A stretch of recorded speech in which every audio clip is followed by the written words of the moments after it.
La primera palabra de Cristo Jesús en la cruz la encontramos en Lucas capítulo 23, versículo 34. Abramos nuestras Biblias en Lucas capítulo 23, versículo 34, que es nuestro pasaje central para afirmar que esta es la primera palabra que Cristo Jesús anuncia en la cruz del Calvario como el cumplimiento de una palabra que es profética. Es la palabra que el Señor cita para hacer referencia que en ese momento Él está cumpliendo lo que habían dicho los hombres de Dios. Que dice: Padre, perdónalos porque no saben lo que hacen. Si nosotros vamos a Isaías capítulo 53, fíjese lo que dice la palabra del Señor. Isaías capítulo 53, versículo 12. Y dice: por tanto, yo le daré parte con los grandes y con los fuertes repartirá despojos, por cuanto derramó su vida hasta la muerte y fue contado con los pecadores, habiendo él llevado el pecado de muchos y orado por los transgresores. La primera cosa, hermanos, algo central que encontramos en esta primera palabra es la intercesión de nuestro Señor Jesucristo ante la ignorancia de sus enemigos.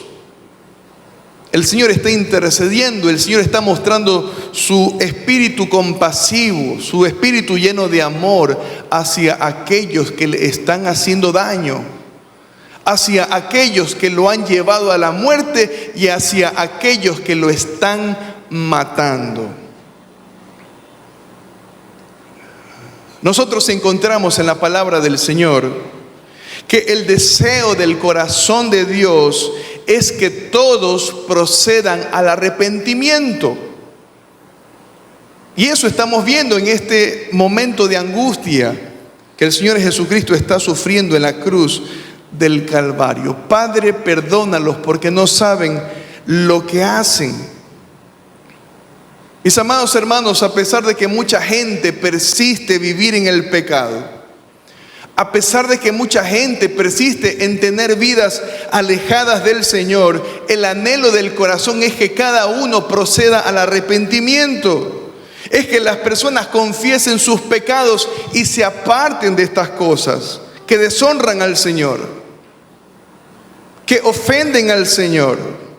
Él desea que todos se acerquen delante de Él con un corazón arrepentido, diciéndole: Señor, yo decido dejar lo malo atrás. Alguien podría decir: bueno, pero si Dios quiere que todos sean salvos, entonces, ¿por qué no los salva a todos? Y usted dirá: bueno, pero esa es una frase que es hipotética. Eso lo podemos ver nosotros, hermanos. En el mismo momento en que el Señor estaba siendo crucificado y a su costado habían dos referencias de la humanidad. La referencia de aquel que viene en arrepentimiento y fe y le dice: Señor, yo creo en ti. Yo creo que tú eres el Mesías. Yo creo que tú eres el Hijo de Dios. Acuérdate de mí cuando vengas en tu reino. Pero tenemos la otra referencia. La otra referencia de la humanidad. Fíjense ustedes. Dos referencias de la humanidad que estaban al lado del Señor Jesucristo.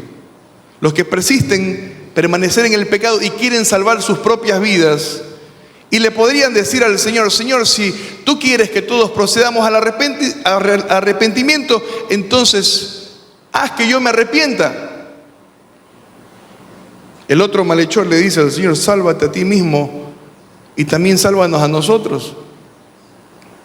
No tenía un corazón arrepentido. No es lo mismo decir que Dios quiere que todos se arrepientan a decir que Dios va a causar que todos se arrepientan. Es totalmente distinto. La pregunta que se viene, hermanos, a mi mente es: ¿el Padre perdonó a todos los que estaban allí en aquel momento? El Padre perdonó a todos los que estaban allí en aquel momento cuando el Señor Jesucristo le clama: Padre, perdónalos porque no saben lo que hacen. La respuesta es no. Pero a ninguno de ellos le negó la posibilidad de creer en el Señor Jesucristo. Allí vemos al menos a dos grupos de personas que sí fueron perdonados. El malhechor que estaba a su costado con un corazón arrepentido. Abra su Biblia, Lucas capítulo 23, versículo 40. Lucas 23, versículo 40.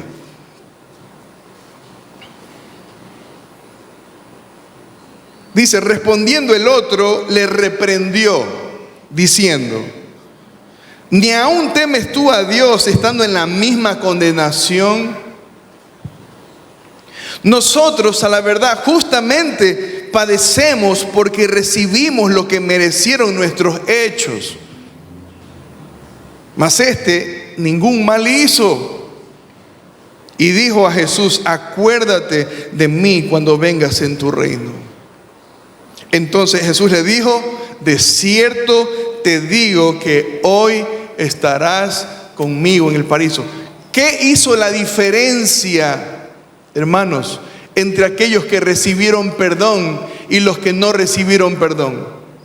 El espíritu contristado, un espíritu contrito, un espíritu humillado, un espíritu que reconoce su situación delante del Señor.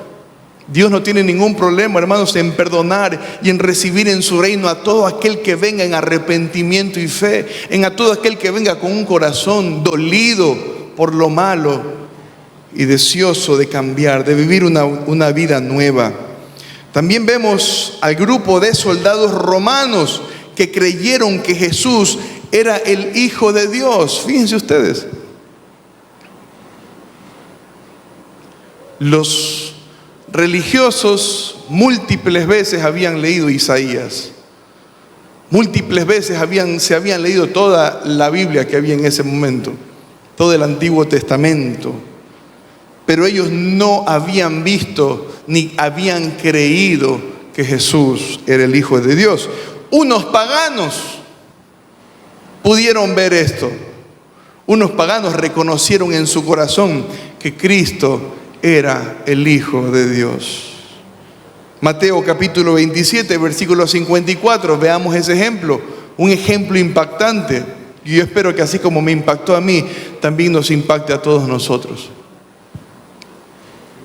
Fíjese lo que dice Mateo capítulo 27, versículo 54, dice: el centurión y los que estaban con él guardando a Jesús, visto el terremoto y las cosas que habían sido hechas, ¿qué hicieron? Temieron en gran manera y dijeron: verdaderamente este era Hijo de Dios, o este era el Hijo de Dios. ¿Cuántas señales había hecho el Señor Jesucristo?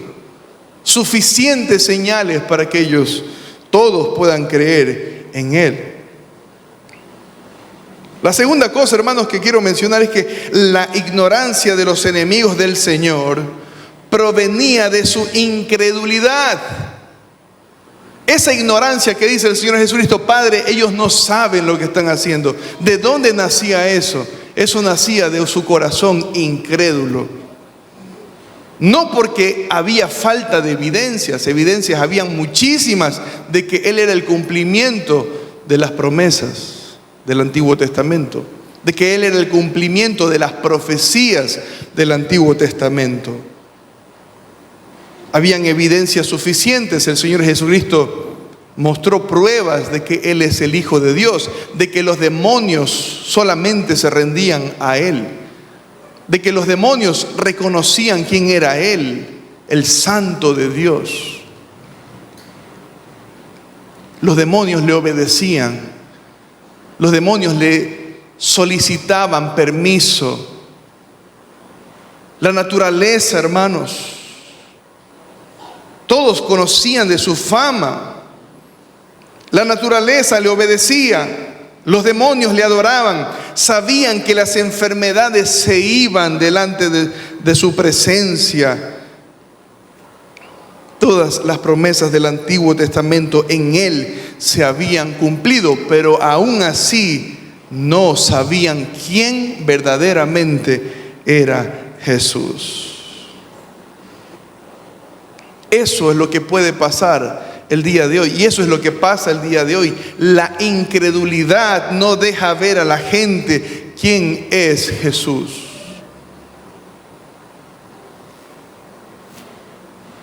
Mientras una persona, hermanos, persista en vivir en incredulidad, jamás verá la luz de Dios. Mientras una persona se aferre a su incredulidad, se aferre a su resentimiento, se aferre a su autoconfianza, se aferre a su amor propio, jamás verá la luz de Dios. Jamás verá verdadera transformación de una vida que no agrada al Señor.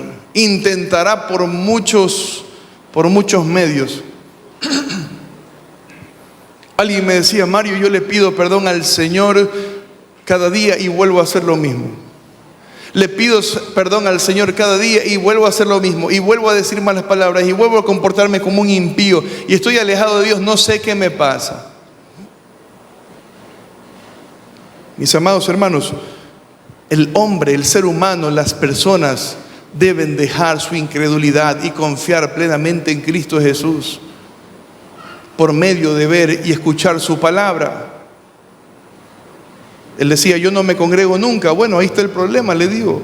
¿Cómo vas a aprender la palabra de Dios? ¿Cómo vas a escuchar la palabra de Dios si la palabra de Dios es agua limpiadora, agua purificadora? Nunca dejarás de ser un impío si no escuchas la palabra de Dios, si no te sometes a la palabra de Dios, si no creces en la palabra de Dios. Ahí está el problema. Tú quieres vivir la vida cristiana como tú quieres, y eso no es así. Nosotros debemos vivir la vida cristiana como el Señor nos ha mandado, en comunidad, en una congregación, juntos, perseverando juntos. Nadie persevera solo.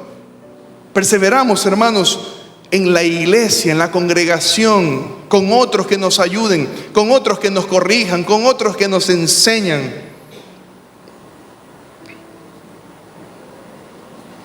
Pero a pesar de esto, vemos al Señor Jesucristo siendo compasivo y lleno de amor en su oración.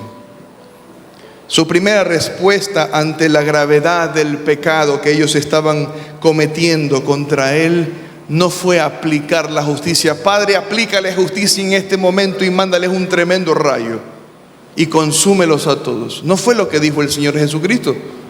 La primera respuesta que nosotros vemos en el Señor fue gracia, fue perdón, fue misericordia. ¿Qué harás tú el día de hoy que el Señor te muestra su amor y su perdón?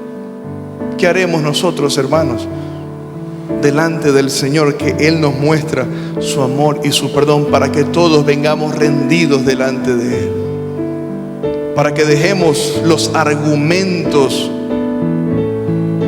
que fortalecen nuestro orgullo, para que dejemos los argumentos que fortalecen nuestra autoconfianza, nuestra arrogancia, y decir: yo sí cumplo lo que dice la Biblia, yo sí cumplo lo que dice la palabra de Dios, cuando ni siquiera, hermanos, queremos abrirla, ni siquiera queremos estar conectados con su palabra. Que el Señor nos ayude a recordar esta primera palabra que nos muestra la gracia, el perdón y oportunidad para todos aquellos que se acerquen sinceramente al Señor.